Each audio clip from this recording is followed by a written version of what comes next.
로마서 12장 2절 말씀을 쉬운 성경으로 우리 다 같이 합독하겠습니다. 여러분은 이 세상을 본받지 말고 마음을 새롭게 하여 변화를 받으십시오. 그러면 여러분은 하나님의 선하시고 기뻐하시고 온전하신 뜻이 무엇인지를 분별할 수 있게 될 것입니다. 아멘. 오늘은 웨스터민스터 대우리 문답 26번째 시간으로 이 도덕법, 율법이라는 주제를 가지고 말씀을 전하고자 합니다. 91문부터 96문까지의 내용인데, 지난 시간에 우리가 이 문답에 대한 구조를 잠시 살펴봤었습니다. 1문부터 지난 시간까지 배운 90문까지는 우리가 믿어야 될 내용들로, 그러니까 우리가 어떤 것을 믿어야 될지 그 신앙의 내용들이 정리가 되어 있는 부분이 1문부터 지난 시간까지 배운 90문까지의 내용입니다. 그리고 오늘부터 다루게 되는 91문부터 이 마지막까지 보게 될 196문까지의 내용은 그것을 믿는 사람들이 이 세상 속에서 어떻게 살아야 하는지에 대한 이 윤리적인 내용들을 다루고 있다라고 말할 수가 있는 것입니다. 그러니까 우리가 이렇게 배워야 될 내용이, 믿어야 할 내용이 무엇이다 라고 하는 것들을 배웠다면, 이제는 그 믿어야 되는 내용을 가지고 세상을 어떻게 살아야 되는지에 대한 내용을 배우는 것입니다. 그렇기 때문에 오늘부터 우리가 다루는 이 주제들은 믿는 신자들이 이 세상 속에서 어떻게 살아야 되는지에 대한 삶의 지침서라고 이해하시면 됩니다. 먼저 91문을 보시면 하나님께서 사람에게 요구하시는 의무는 무엇입니까? 라고 묻는데 답을 우리 다 같이 읽겠습니다. 하나님께서 사람에게 요구하시는 의무는 나타내 보이신 하나님의 뜻에 순종하는 것입니다. 아멘. 여러분, 이러한 삶을 하나님께서 우리에게 바라시는 것인데 의무라고 말할 수가 있습니다. 로마서 12장 1절부터 2절 말씀을 쉬운 성경으로 합독하겠습니다. 그러므로 성도 여러분, 나는 하나님의 자비로서 여러분에게 권합니다. 여러분의 몸을 하나님을 기뻐하시게 하는 거룩한 살아있는 제물로 드리십시오. 이것이야말로 여러분이 마땅히 드려야 할 영적인 예배입니다. 여러분은 이 세상을 본받지 말고 마음을 새롭게 하여 변화를 받으십시오. 그러면 여러분은 하나님의 선하시고 기뻐하시고 온전하신 뜻이 무엇인지를 분별할 수 있게 될 것입니다. 아멘. 무슨 이야기냐면, 여러분, 이 세상의 사상은 하나님의 뜻과 이 반대되기 때문에 바울이 이야기하는 겁니다. 신자들에게 이 세상 속에서 이 세대를 본받지 말고 하나님의 선하시고 기뻐하시고 온전하신 뜻이 무엇인지 분별하라고 말씀하고 있는 것입니다. 그렇다면 여러분, 하나님의 뜻이라는 게 무엇이겠습니까? 많은 사람들이 하나님의 뜻이 무엇입니까? 라고 물어보면 마치 자신이 생각하는 걸 하나님의 뜻이다라고 이야기하는 경우들을 보게 되는데, 여러분, 하나님의 뜻은 오늘 우리가 다루게 될 이 도덕법이 하나님의 뜻이다라고 말할 수가 있는데, 사무엘상 15장 22절 말씀을 쉬운 성경으로 합독하겠습니다. 그러나 사무엘이 말했습니다. 여호와를 더 기쁘시게 할 것이 무엇이겠소? 태워드리는 제물인 번제물과 그 밖의 제사요, 아니면 순종이요. 하나님께 순종하는 것이 제사보다 낫소. 하나님의 말씀을 듣는 것이 순양의 기름을 바치는 것보다 낫소. 아멘. 그러니까 보시면 사무엘 선지자는 그 어떤 것보다 이 하나님의 말씀에 순종하는 것이 가장 중요하다고 말하고 있는데, 우리가 여기서 얻게 될 중요한 교훈은 하나님의 뜻을 분별하고 그 분별한 뜻을 순종하는 것이 하나님께서 우리에게 요구하시는 의무라는 것을 우리가 알 수 있습니다. 그렇다면 왜 우리가 이 하나님의 뜻에 순종해야 하는 것입니까? 두 가지 이유가 있는데, 첫 번째는 하나님께서 창조주이시기 때문입니다. 하나님께서 우리를 만드셨고 우리는 하나님이 만드신 피조물이기 때문에 여러분, 이것은 마치 토기장이가 그릇을 자기 마음대로 빚는 것처럼 하나님께서 우리를 빚으셨기 때문에 우리는 마땅히 그 주권자이신 주님의 뜻에 순종해야 될 의무를 갖게 있는 것입니다. 두 번째 이유는 구속주이기 때문인데, 여러분, 신자는 하나님께서 죄와 비참의 상태에서 구원한 자들이기 때문에 하나님을 사랑하고 섬겨야 될 그 의무를 부여받게 되었는데, 그렇기 때문에 여러분, 우리는 하나님께 순종하는 삶을 살아야 합니다. 그랬을 때 우리는, 여러분, 이런 질문이 간혹 가다가 나오는데, 하나님의 뜻에 순종할지의 여부를 선택할 권리가 우리에게 있냐라는 질문이 나올 때가 있습니다. 이것은 하나님의 뜻에 대해서 우리가 이 마음대로 결정하고 선택할 수 있냐라는 것인데, 중요한 것은 여러분, 하나님께서 우리에게 순종의 뜻을 강요하지 않으신다라는 것입니다. 그러니까 마치 컴퓨터처럼, 마치 장난감처럼 하나님께서 만들어 놓고 이거 무조건 강제적으로 해, 이렇게 강제적으로 부여하지 않으신다라는 겁니다. 하나님은 우리가 스스로 결정할 수 있도록 여러분, 우리의 의지를 존중해 주시는데, 그런데 여기에 중요한, 여러분, 알아야 될 사실이 있습니다. 문제는 이 하나님의 뜻에 불순종하는 것은 곧 창조주 하나님에 대한 반역으로, 즉 대적하는 행동으로 간주되기 때문에 그에 상응하는 심판을 받게 된다는 걸 잊지 말아야 한다는 것입니다. 그러니까 쉽게 말하면 우리의 마음대로, 우리와 의지와 선택에 따라서 여러분, 어떤 것들에 대해서 선택할 수 있지만 그에 대한 대가는 분명하다라는 걸 여러분, 신자는 분명히 기억해야 합니다. 그러니까 어떤 결정을 내릴 때 여러분, 내 마음대로, 내가 원하는 대로 선택할 수 있습니다. 그런데 신자는 분명히 기억해야 될 건, 그것이 하나님의 뜻이 아니라면 그거에 대한 대가는 분명히 치러야 한다라는 걸 기억해야 한다라는 겁니다. 나중에 그 대가가 무엇인지는 나중에 살펴보도록 하겠습니다. 그리고 92문으로 하나님께서 사람의 순종을 위해 처음 나타내 보이신 것은 무엇입니까? 라고 묻는데, 답을 다 같이 읽겠습니다. 하나님께서 죄가 없는 상태에 있는 아담과 아담 안에 있는 모든 인류에게 순종의 법칙으로 나타내 보이신 것은 선악을 알게 하는 나무의 열매를 먹지 말라고 하신 특별한 명령과 그와 함께 주신 도덕법이었습니다. 아멘.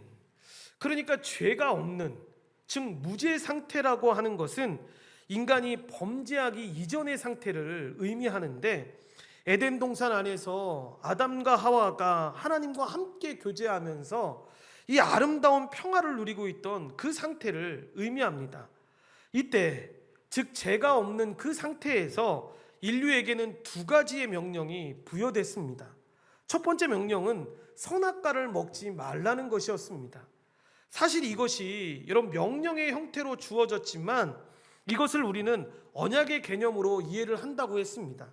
그래서 이것을 행위 언약이다라고 이야기를 하는데, 하나님께서 사람을 지으신 후에 이 사람에게 특별히 섭리하신 것이 바로 이 언약입니다.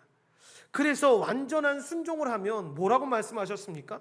영생을 주겠다라고 말씀하셨고, 선악과를 먹지 말라는 이 명령에 불순종하면 죽음의 형벌을 주겠다라는 명령을 주셨습니다. 이 약속이, 바로 이 행위가, 이 언약이 바로 행위 언약입니다. 두 번째는 도덕법을 지키라는 명령을 주셨는데, 도덕법이라는 것에 대해서 우리가 93문에서 더 자세히 다루겠지만, 이 도덕법은 뭐냐면 하나님의 뜻을 담은 이 도덕적 행위의 기준과 규칙을 의미합니다. 그러니까 하나님의 뜻을 담은 법칙 세계를 의미하는데, 그런데 선악과를 먹지 말라는 이 구체적인 명령과는 달리 도덕법을 어떻게 지켜야 한다라는 이 별다른 지시사항은 없었습니다. 왜냐하면 여러분, 하나님이 귀찮아서 말을 안 해주신 게 아니라 하나님의 형상으로 창조된, 그러니까 죄가 없는 이 무죄 상태의 인간은, 즉 타락 이전의 인간은 하나님의 뜻을 온전히 알고 있었고 그 뜻에 순종할 수 있는 힘과 능력을 가지고 있었기 때문입니다. 그렇기 때문에 여러분 구체적으로 어떻게 라고 명령하지 않아도 그 뜻을 알고 있었고 그것을 지킬 수 있는 힘과 능력이 있었기 때문에 구체적으로 말하지 않았던 것입니다. 4번의 C를 보면 거기에 대한 상세한 설명이 나오는데 하나님은 타락 전에 왜 아담과 하와에게 누가 이야기했던 것처럼 왜 십계명을 주시지 않은 겁니까? 라는 질문을 할 수 있는데 그러니까 구체적으로 살인하지 말라, 간음하지 말라, 이 도둑질하지 말라라는 그런 기준점을 철저한 계명들을 왜 주시지 않았습니까? 라고 했을 때 그 이유는 다른 게 아닙니다. 죄가 인류 안에 들어오기 전에는 이렇게 상세하게 자세한 계명의 목록이 필요하지 않았기 때문에 안 알려주신 것입니다. 다 알고 있는데 굳이 알려줄 필요가 없지 않습니까? 왜냐하면 이때는 아담과 하와가 이미 하나님을 사랑하고 있고 서로 사랑하라는 도덕법을 알고 있었기 때문에 성경에 기록하지 않았던 것입니다. 또 그것을 지킬 수 있는 말씀드렸던 힘과 능력이 있었는데 그래서 인류가 무죄한 상태, 그러니까 죄가 없는 그 상태에서는 구체적이고 상세한 계명은 무의미하고 불필요했습니다. 그러면 93문으로 하나님의 뜻, 율법이라고 이야기할 수 있는 이 도덕법은 무엇입니까? 답을 같이 읽겠습니다. 도덕법은 인류에게 선언된 하나님의 뜻입니다. 이 도덕법은 모든 사람이 영혼과 몸을 가진 온전한 사람으로서의 모양과 성질을 지닌 가운데 하나님과 사람에 대하여 거룩하고 의로운 모든 의무의 시행을 인격적이며 완전하고 영원한 복종과 순종을 행하라고 지시하고 의무지웁니다. 하나님께서는 이 도덕법을 온전히 지키는 자에게는 생명을 주시겠다고 약속하시고 이를 어기는 자에게는 죽음을 주시겠다고 경고하셨습니다. 아멘. 답이 좀 긴데 여러분 하나씩 우리가 살펴보려고 하는데 보시면 도덕법을 뭐라고 이야기하냐면 인류에게 선언된 하나님의 뜻이다라고 이야기를 합니다. 이것은 도덕법의 근거가 어디에 있는지를 분명하게 말씀하고 있는 것인데 하나님이 내리신 도덕법은 이 하나님의 형상으로 만들어진 이 무죄 상태의 인간에게 이미 마음속에 여러분 도덕법이 새겨져 있기 때문에 이 하나님의 도덕법을 특별 계시의 형태로 주실 필요가 전혀 없었습니다. 그러니까 말씀드렸던 것처럼 다 알고 있었기 때문에 그의 마음에 새겨서 무엇을 지키고 어떻게 해야 되는지를 그리고 이것이 하나님의 뜻인지를 우리도 여러분 간혹 가다 보면 정말 이게 하나님의 뜻이 맞나? 라고 생각이 들어서 하나님의 뜻을 알려주십시오라고 기도할 때가 있지 않습니까? 그런데 이 아담과 하와가 경험했던 이 무죄 상태에 있을 때에는 그런 기도가 필요 없었습니다. 모든 하나님의 뜻이 어떤 것인지를 분명하게 알 수 있었습니다. 그러니까 이 특별 계시의 형태로 여러분 이 도덕법을 주실 필요가 없었던 것입니다. 하지만 타락 후에 여러분 인간에게는 지금 우리가 처해 있는 이런 상황과 마찬가지로 특별 계시 형태의 이 도덕법이 필요하게 되었고 하나님은 모세를 통해 이 도덕법을 전해 주셨습니다. 따라서 도덕법이라는 것은 모세가 만든 것이 아니라 하나님이 인간에게 내려주신 법이라고 할 수 있는데 그 출처가 백성들의 어떤 필요에 의해서 만들어진 법이 아닙니다. 하나님이 꼭 지켜야 할 것들을 우리 마음 가운데 주신 것입니다.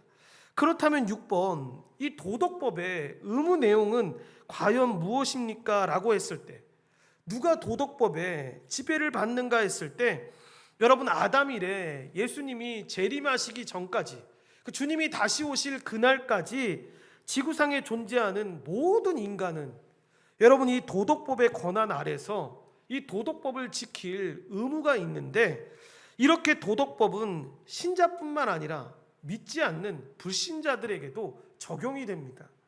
그래서 불신자들은 마지막 심판날에 하나님의 존재를 부인하고 자신의 삶을 통해 지은 죄에 대해서 하나님께 분명하게 답을 해야 하는데 그들이 하나님을 믿지 않는 한 그들의 선행은 모두 악한 것이고 그들이 하나님의 존재를 부인했다고 해서 그들의 삶에 권위 있게 임하시는 그 하나님의 도덕법까지 부인할 수는 없다라는 것입니다.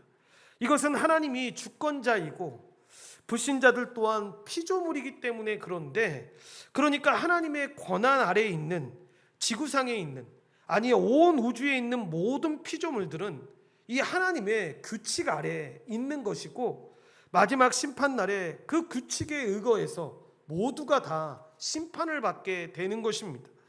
그리고 두 번째로 몸과 영혼으로 이것을 지켜야 하는데, 하나님의 뜻은 영혼만 거룩하게 지키는 것이 아닙니다.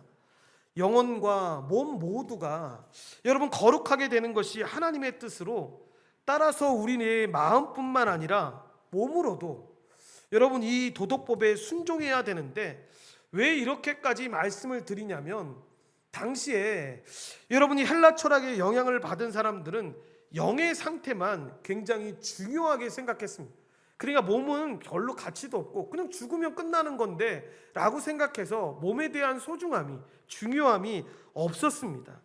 영혼의 상태가 몸이 죽어야지만 또한 비로소 가장 좋은 형태가 될 것이다 라고 그들은 주장했는데, 사실 하나님께서 여러분 인간을 만드실 때, 저와 여러분을 만드실 때는 몸과 영혼, 이 영혼과 몸이 합쳐진 상태로 만들어졌기 때문에 이 몸 또한 하나님으로부터 구속받게 될 것이기 때문에 몸도 이 하나님의 도덕법에 순종하는 삶을 살아야 한다라고 말씀하고 있는 것입니다.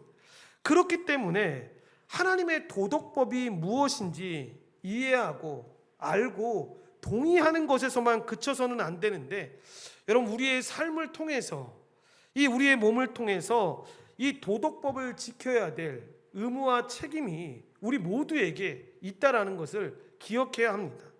그래서 하나님과 사람에 대해 이 거룩하고 의로운 모든 의무를 시행하라고 하는데, 이 하나님과 이웃사랑은 구분은 되지만 구별될 수 없는 하나의 패키지입니다.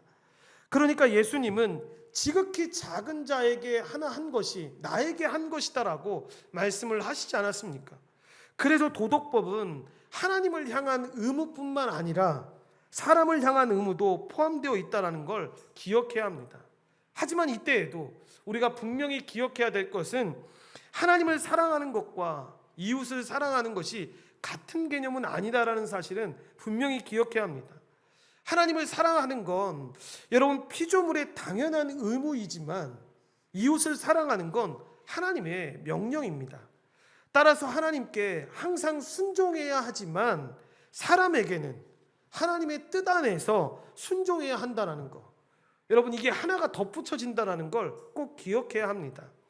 네 번째는 인격적이며 완전하고 영원한 복종과 순종으로 행하라고 나오는데, 첫 번째 인격적이라고 하는 건 하나님께서 우리에게 이 기계적인 순종이 아니라 마음을 다하고 뜻을 다하고 힘을 다하여 순종하기를 원하신다라는 것입니다. 그러니까 하나님은 기계적인 순종이 아니라 하나님을 향한 존경한 마음과 이 자발적인 마음으로 우리가 하나님의 뜻에 순종하면서 오늘 하루하루를 살아가기를 원하고 있다라는 것입니다. 그리고 두 번째로 완전하고 영원한 복종을 원하시는데, 그러니까 도덕법의 일부만을 일시적으로 지키는 것은 하나님의 뜻이 아닙니다. 그래서 여러분 10계명 중에 9계명을 다 지켰어도 마지막 한 계명을 지키지 못하면 10계명을 지키지 못한 것인데, 하나님이 원하시는 것은 이 100% 완전하게, 그리고 어느 한 시점에만 지키는 것이 아니라 우리의 삶의 전체를 통해서 지속적으로 그 계명, 그 도덕법을 지키는 것을 하나님께서는 우리에게 요구하고 있는 것입니다. 그리고 사도 바울은 도덕법 전체를 항상 지켜야만 율법의 저주에서 벗어날 수 있다고 말했는데, 하지만 문제는 여러분 이렇게까지만 들어도 야 그러면 나는 안 되겠다, 그 누가 이 율법을, 이 도덕법을 다 지킬 수 있을까라고 생각할 수 있습니다. 여러분 그 누구도 여러분 이 하나님의 도덕법을 몸과 영혼으로 인격적이며 완전하고 영원히 복종할 수 없다라는 겁니다. 그래서 그 어떤 사람도, 그 어떤 훌륭한 사람이라도 하나님께서 요구하시는 이 도덕법을 완전하고 영원히 지킬 수 없는데, 그렇다면 여러분, 지킬 수 없는 법을 요구하시는 이 하나님이 부당한 분이신 겁니까? 여러분, 속으로 표현하지 않아도 지금까지 듣다가 보다 보면 그런 생각할 수 있지 않습니까? 왜 지키지도 못할 법을 주셔가지고 죄를 짓게 만드냐고, 하나님 너무 부당한 거 아니십니까? 라는 질문이 나올 수 있다라는 겁니다. 여러분, 그런 겁니까? 그렇지가 않습니다. 아담과 하와가 여러분 죄를 짓고 타락하지 않았다면 인간은 도덕법을 지킬 수 있었습니다. 처음에 설명드렸던 것처럼 여러분, 못 지켰던 것들을 갑작스럽게 지키면서 너 죄인 만들기 위한 것이 아닙니다. 그러니까 문제의 책임은 높은 기준을 제시한 하나님이 아니라 스스로 죄를 짓고 타락한 사람에게 있다는 사실에 주목해야 합니다. 이 부분을 적용해서 다시 말씀을 드리면 7번에 도덕법에 대한 이 순종과 불순종의 결과가 나오는데, 순종을 하면 어떻게 된다고 나옵니까? 도덕법을 지키는 자에게는 생명이 약속되었습니다. 그래서 로마서 10장 5절에 보면 이렇게 나와 있는데, 모세는 율법으로 얻게 되는 의에 관하여 율법을 행하는 사람은 율법으로 말미암아 살 것이다 라고 기록했습니다. 보시면 율법으로 얻게 되는 의에 관해서 의를 행하는 사람은 그 의로 살게 될 것이다 라고 말씀합니다. 그러나 불순종하면 어떻게 됩니까? 여러분, 도덕법을 지키지 않는 사람에게는 죽음이 약속되어 있다라고 분명히 말하는데, 로마서 6장 23절 말씀, 죄의 싹은 사망이라고 말하는 것처럼 죽는 겁니다. 그리고 이 죽음은 세 가지로 영혼의 죽음이 있고 육체의 죽음이 있고 영원의 죽음이 있습니다. 먼저 영혼의 죽음이라는 건 다른 게 아닙니다. 하나님과의 관계가 끊어지는 겁니다. 여러분, 아담과 하와가 선악과를 따먹는 순간 여러분 어떻게 되었습니까? 분명히 성경에는 문자적으로 보면 죽는다고 했는데 아담이 안 죽었다고 저한테 질문하는 청년이 있었습니다. 여러분, 아담은 육체적으로는 여러분 즉시 죽지는 않았습니다. 그런데 죽었다라고 합니다. 무엇입니까? 여러분, 영혼의 죽음을 즉시 그 일을 통해서 맞게 된 것입니다. 이렇게 하나님과의 교제가, 이 관계가 끊어지고 단절된 것입니다. 그리고 두 번째 찾아오는 죽음은 육체의 죽음입니다. 여러분, 인간은 영혼과 몸으로 구성되어 있는데 육체의 죽음이라는 건 바로 이 몸과 영혼이 분리되고 단절되는 것을 의미하는 것입니다. 그리고 마지막으로 영원한 죽음은 우리가 잘 아는 것처럼 둘째 죽음으로 불리는 영원한 죽음을 맞게 된다는 걸 설명하는 것인데, 요한계시록 2장 11절 말씀을 쉬운 성경으로 합독하겠습니다. 귀 있는 자는 성령께서 교회에게 하시는 말씀을 잘 들어라. 승리하는 자는 두 번째 죽음으로 말미암아 해를 당하지 않을 것이다. 아멘. 둘째 사망이라는 건 최후의 심판을 받고 여러분 지옥불에 떨어지는 상태를 말하는데, 여러분 쉽게 말하면 영원토록 하나님과 단절되는 것을 이야기하는 것입니다. 결국 이 도덕법에 순종하지 않았기 때문에 이 세 가지의 죽음이 온다라는 것을 설명하고 있는 것입니다.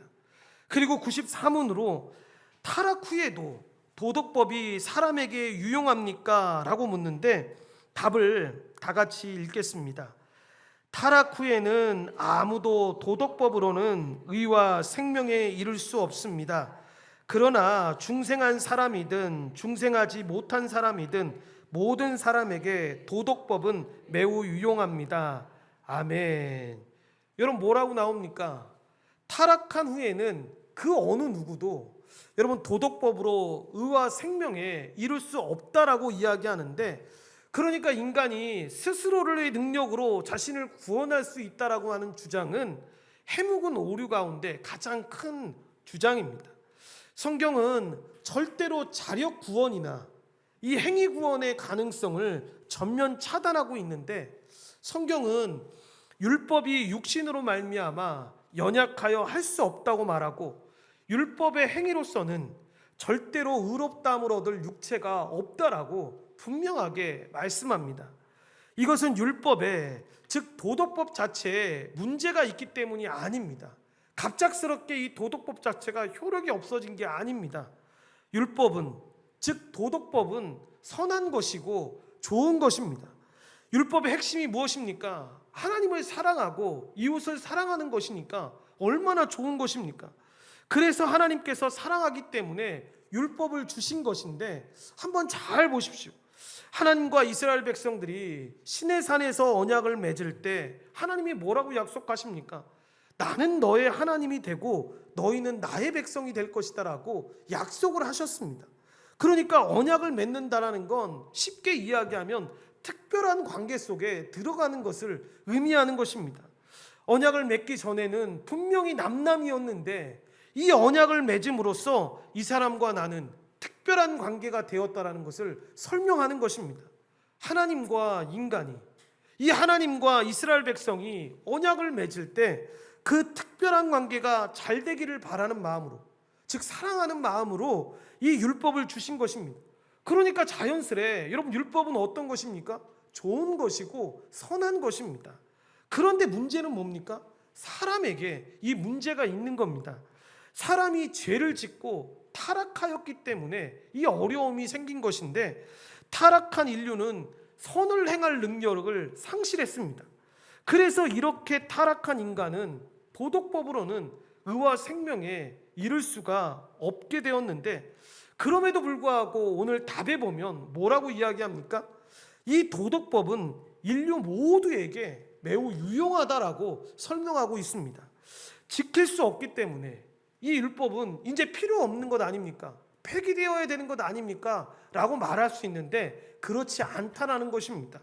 모든 사람에게, 그러니까 이 율법은, 이 도덕법은 중생한 사람이든 중생하지 못한 사람이든 다 필요하고 유용한데, 그래서 대요리 문답은 이 모든 사람을 향한 이 율법의 순기능을 바로 뒤에 나와 있는 65문에서 다루고 있고, 또 중생하지 못한 사람들을 위해서는 96문에서, 그리고 중생한 사람들을 위해서는 97문에 답을 하고 있습니다. 96문과 97문은 다음 시간에 배우도록 하겠습니다. 그러니까 이 율법은, 다른 말로 도덕법은 없어져야 될 것이 전혀 아닌데, 간혹 가다가 여러분 그런 말씀 들으신 경우 있지 않습니까? 이 성경을 볼 때 잘못 들어서 이렇게 말하시는 분들이 있습니다. 예수님이 오셔서 율법을 다 폐하셨기 때문에 율법은 이제 필요 없는 거예요. 오직 사랑으로만, 하나님의 은혜로만 우리 살아가는 거예요 라고 말하는 게 근사하지 않습니까? 그런데 성경 말씀을 전혀 이해하지 못하고 잘못 볼 때 여러분 그런 얘기를 하는 겁니다. 여러분, 이 율법은 영원히 이 주님이 오시는 그날까지 모든 사람에게 중요한 기준점이 된다라고 이야기합니다. 그래서 여러분, 신학자들은 그렇게까지 이야기합니다. 하나님의 기준을 낮추지 말라고. 그 대표적인 것이 여러분들이 어린 적부터 우리 부모님들이 간혹가다 일러주신 탈무드 같은 게 그런 겁니다. 여러분, 이스라엘 백성들은 믿는 사람들 가운데서 탈무드에 있는 내용들을 지키면서 여러분 자기 이해 심취 하는 사람들이 얼마나 많은지 모릅니다. 다른 사람들은 다 지키지 않았는데 나는 탈무드에 나와 있는 이런 내용들을 지키고 하나님의 뜻 가운데 살아가는 사람들이야. 여러분, 탈무드가 무엇입니까? 하나님의 기준을 사람이 맞출 수 있는 기준으로 낮춰서 지키기 위한 것들로 만든 겁니다. 마치 쉽게 이야기하면 현대화시켜서, 이런 것들은 요즘 시대는 그냥 다 할 수 있는 거 아니야, 이건 죄도 아닌데 하나님의 시대 때하고 이 시대는 다르니까 그냥 이렇게 하면서 우리 그냥 살아가자, 그래도 다른 사람들보다는 더 나은 삶을 사는 거야 라고 말하면서 지키면서 여러분 만족해하는 사람들이 얼마나 많이 있습니까? 그러지 말라는 겁니다. 그렇다면 모든 사람들을 향한 이 율법의 순기능이 무엇인지 95문이 설명하고 있는데, 도덕법은 모든 사람에게 어떻게 유용합니까? 라고 묻는데 답을 우리 다 같이 읽겠습니다. 도덕법은 하나님의 거룩한 본성과 뜻, 이를 쫓아 행해야 할 사람의 의무를 알려주기에 모든 사람에게 유용합니다. 또한 도덕법은 사람들이 이를 지킬 능력이 없으며 그들의 본성과 마음과 삶이 죄로 가득 오염되어 있다는 것을 깨닫게 합니다. 그래서 그들이 죄와 비참 가운데 있음을 알게 하여 겸손하게 하고, 이 때문에 그리스도와 그분의 완전한 순종이 그들에게 필요하다라는 것을 더욱 분명히 보도록 도와줍니다. 아멘. 도덕법에 이 율법의 유익이 쭉 나오고 있는데, 도덕법의 첫 번째 유익을 뭐라고 이야기합니까? 하나님의 거룩한 본성과 뜻을 우리에게 계시해 준다라고 이야기합니다. 그래서 우리는 여러분, 이 도덕법을 통해서, 이 율법을 통해서 하나님이 우리에게 뭘 원하시는지, 그 하나님이 뜻을 알 수가 있게 되는데, 또 하나님이 얼마나 거룩한 분이신지, 얼마나 성결하시고 얼마나 공의로우시고 얼마나 사랑이 많으신 분인지, 하나님이 가지고 있는 그 본성들을 그 도덕법을 통해서, 그 율법을 통해서 우리는 알게 되는 것입니다. 성경은 율법이, 이 도덕법이 거룩하다라고 이야기하고 있는데, 거룩하신 하나님의 본성과 뜻이 이 율법에 담겨 있기 때문에 이렇게 표현하는 것입니다. 따라서 사람이 만든 제도나 법이 아니라 율법만이 거룩함과 의로움의 기준이 된다라고 분명하게 말하는 것입니다. 두 번째, 이 도덕법의 유익은 하나님의 거룩한 본성과 뜻을 알고, 여러분, 이것을 쫓아 따라갈 사람들의 의무를 알려준다라고 이야기합니다. 하나님은 사람의 의무를 이 도덕법을 통해서, 율법을 통해서 알려주시는 겁니다. 미가서 6장 8절에 따르면 우리 다 같이 합독하겠습니다. 사람아, 주께서 선한 것이 무엇임을 내게 보이셨나니 여호와께서 내게 구하시는 것은 오직 정의를 행하며 인자를 사랑하며 겸손하게 내 하나님과 함께 행하는 것이 아니냐. 아멘. 세 가지를 이 말씀에 보면 나오는데, 도덕법의 핵심이 뭐라고 말하냐면 정의를 행하고, 그리고 인자를 사랑하며 겸손하게 내 하나님과 함께 하는 것이다라고 말씀하고 있습니다. 이것이 바로 하나님께서 우리에게 요구하시는 의무라는 겁니다. 그리고 세 번째, 도덕법의 이 유익이 인간의 본성과 이 마음과 삶이 죄로 가득 오염되어 있기에 결국 도덕법을 지킬 수 없다라는 것을 깨닫게 되는 것입니다. 그래서 이 율법을 통해서, 도덕법을 통해서, 야, 나는 정말 죄인이구나, 나는 정말 하나님의 은혜가 없이는 살아갈 수 없는 존재이구나 라는 것들을 깨닫게 되는 거죠. 그래서 나는 도저히 이 도덕법을 지킬 수 없는 존재라는 것을 우리가 깨닫게 되는데, 나의 존재와 나의 상태가 어떤지를 이 도덕법을 통해서 분명하게 알게 되는 것입니다. 그러니까 도덕법은 그저 높은 기준의 법이 아니라, 그냥 우리만 바라만 보는 법이 아니라, 그 도덕법에 비추어서 여러분, 나의 모습을 봐야지만 우리에게 유용한 법으로 오게 되는 것입니다. 그러니까 이 법을 가지고 다른 사람들을 판단하고 정죄하기 위해서 사용하라는 것이 아니라, 이 법을 가지고 여러분, 나의 모습을 봐야지만 내가 어떻게 하나님께 걸어갈 수 있는 자가 되었는지, 지금 어떻게 살아갈 수 있는지를 볼 수가 있는 것입니다.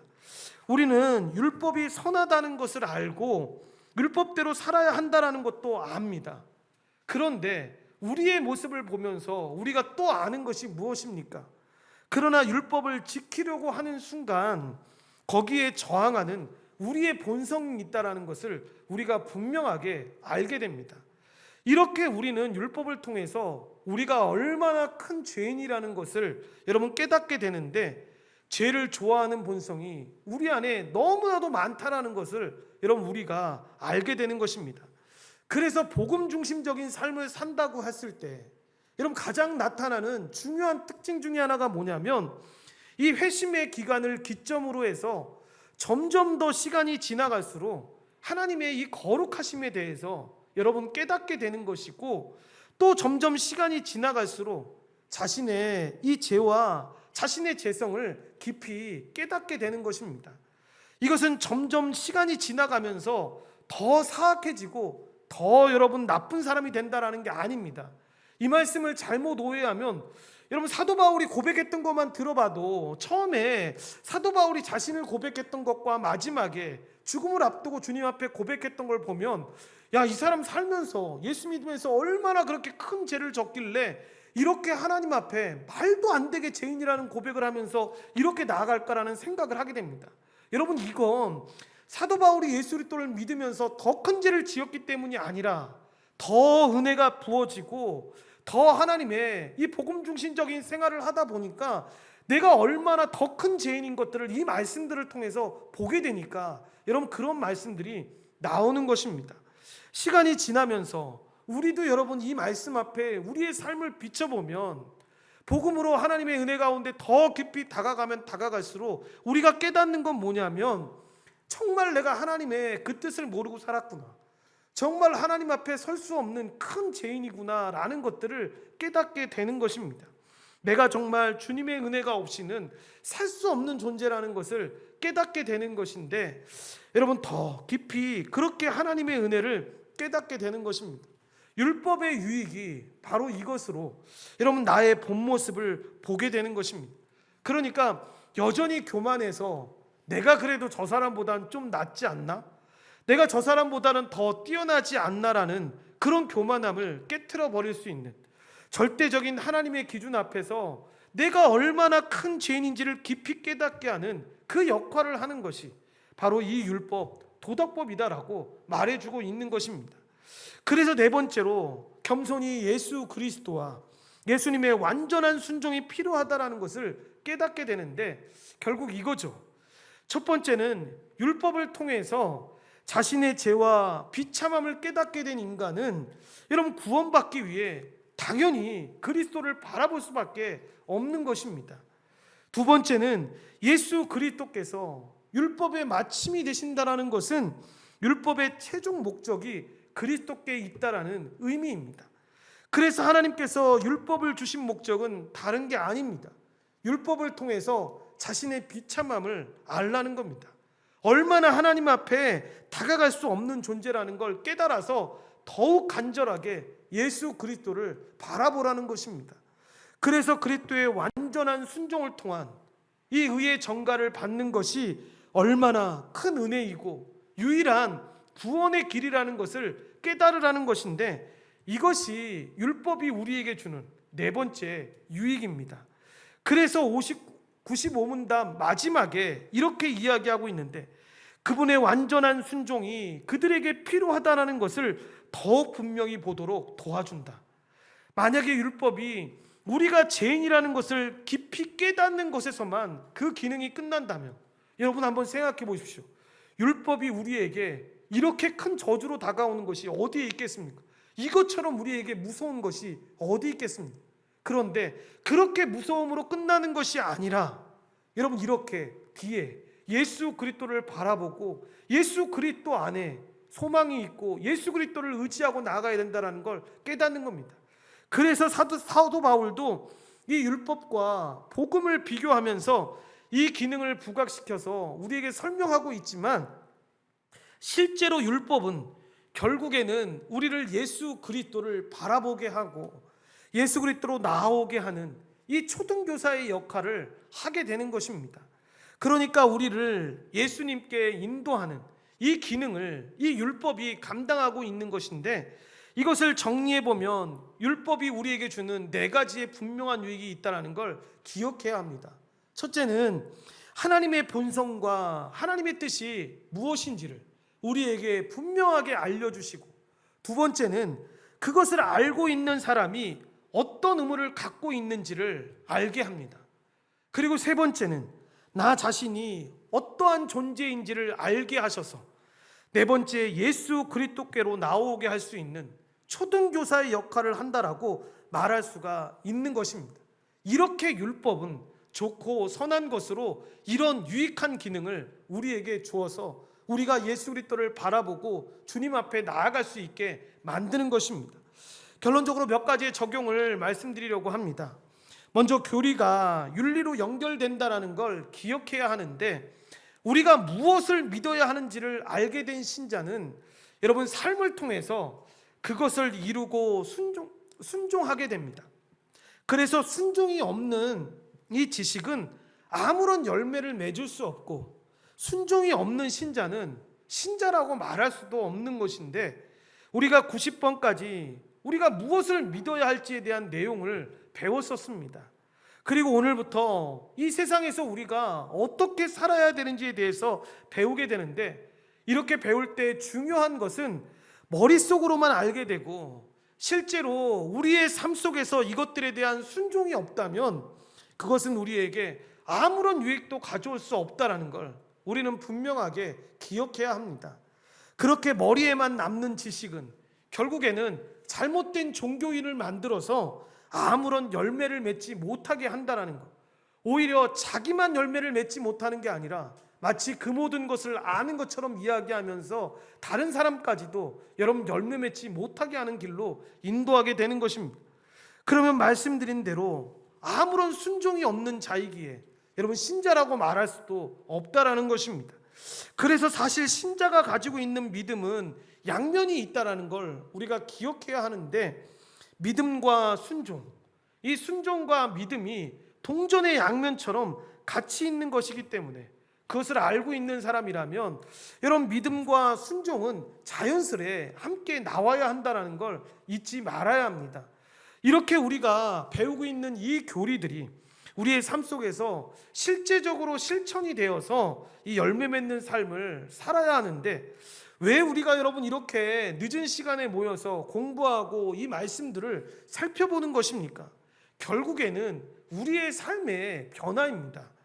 이것을 알고 있는 사람들은 가만히 있어서는 안 되는데 삶을 통해서 그것에 순종하고 실천하는 모습으로 나타나야 하는 것입니다. 두 번째는 세상적인 도덕법으로, 여러분 이 세상에도 도덕법이 분명하게 있습니다. 그러나 성경이 말하고 있는 그 도덕법의 근거와 출처는 하나님입니다. 하나님이 기준이고 하나님의 뜻입니다. 하지만 세상이 말하는 이 도덕법은 무엇입니까? 세상의 기준이, 그러니까 인간의 철학과 과학과 이론이 여러분 근거한 것입니다.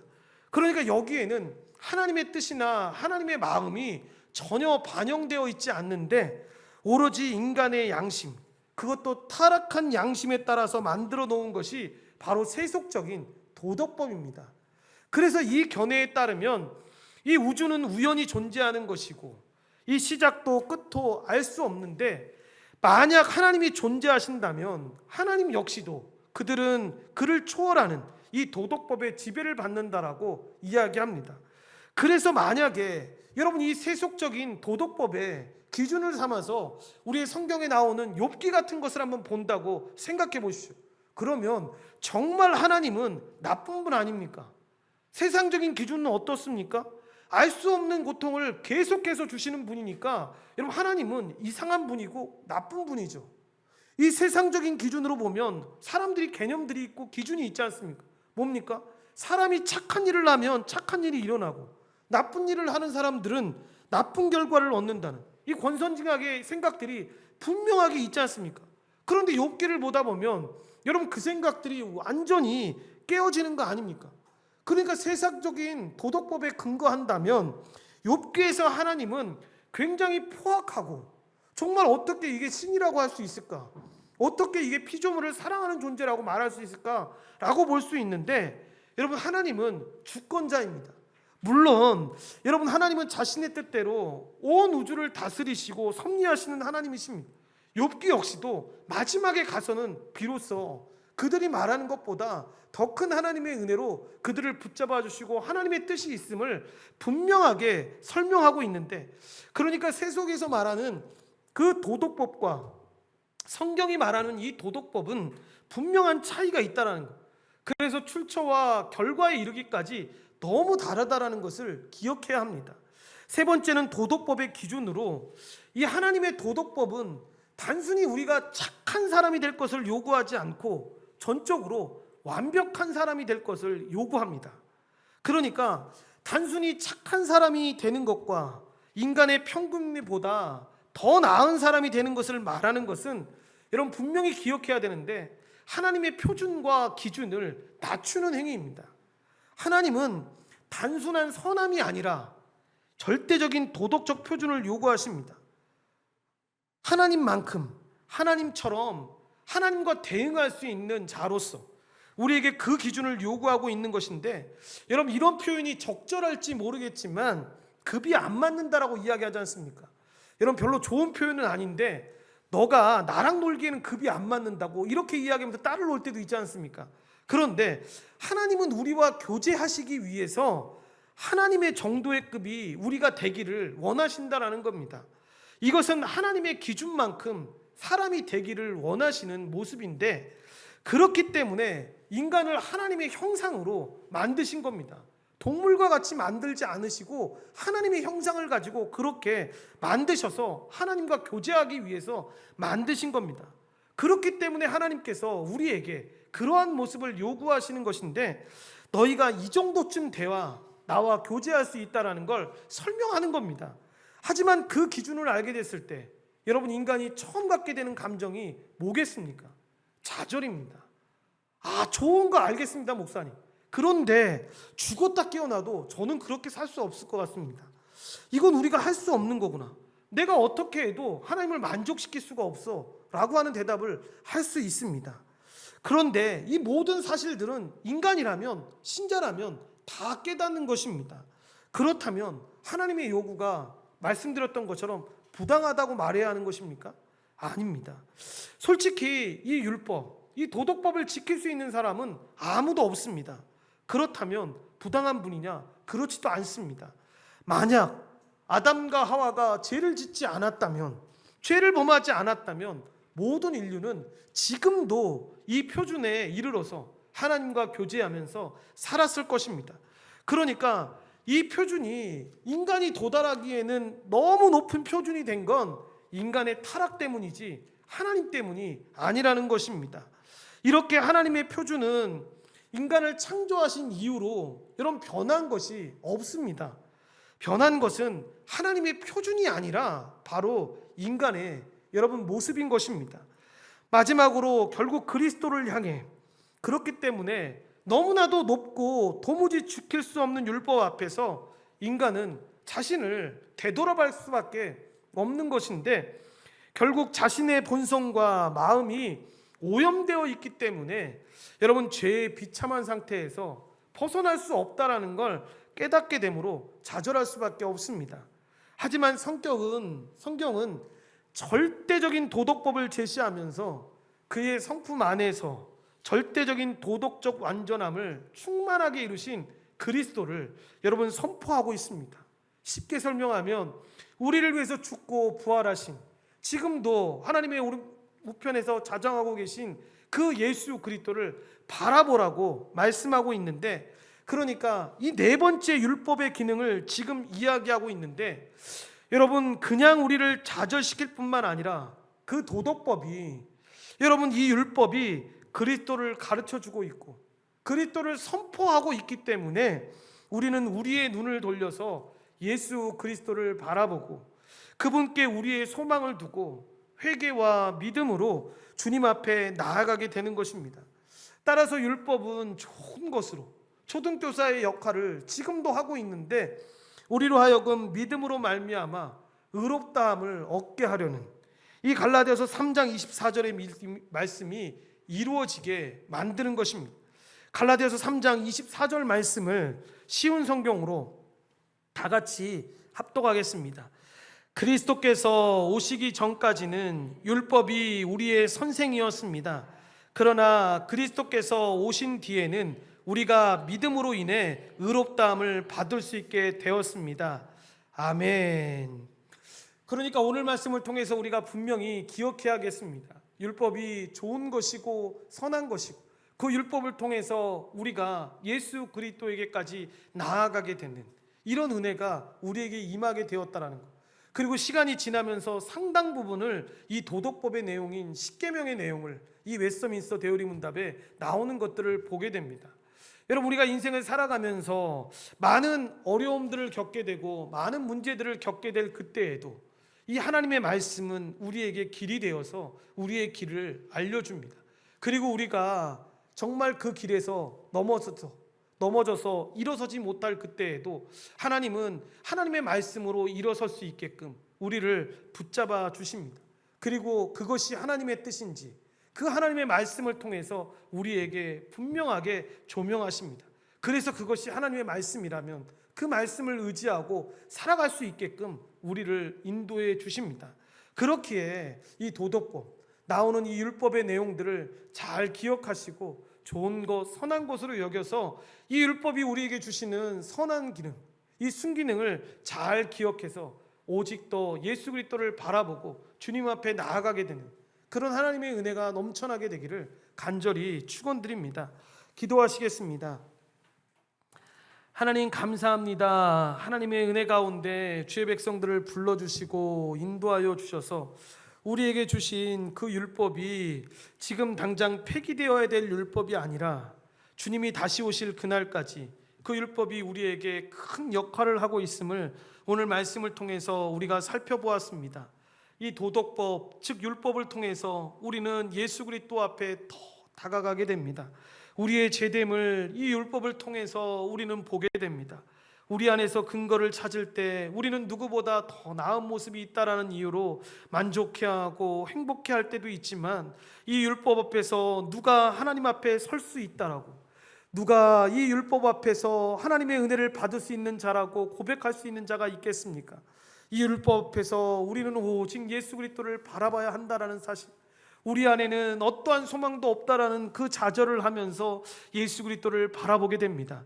이 풍성한 은혜들이 우리 안에 넘쳐날 수 있도록 도와주셔서 더 예수 그리스도를 바라보고 그 안에서 소망을 찾고 그 안에서 주님 주신 은혜로 살아갈 수 있도록 주님이 우리를 붙잡아 주시고 인도하여 주시옵소서.